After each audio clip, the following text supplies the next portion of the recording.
Are you completely alone in this world?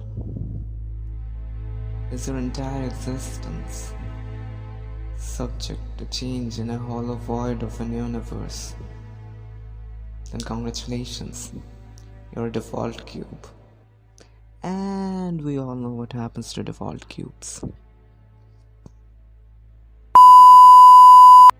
So this is a gizmo. If you rotate it, your entire viewport rotates along with it.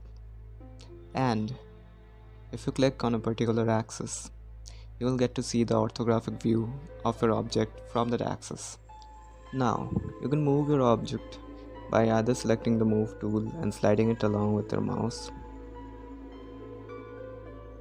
or you can simply hold G on your keyboard and move the object with your mouse,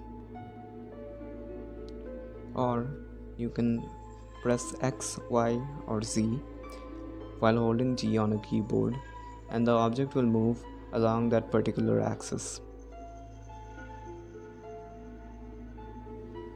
Similarly, in order to rotate your object, you can either select the rotate tool and move the object with your mouse, or you can hold R on your keyboard and rotate the object with your mouse.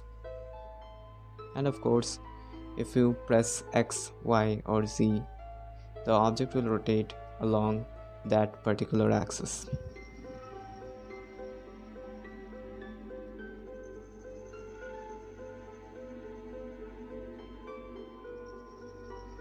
To scale your object, just press S on your keyboard and scale it with your mouse.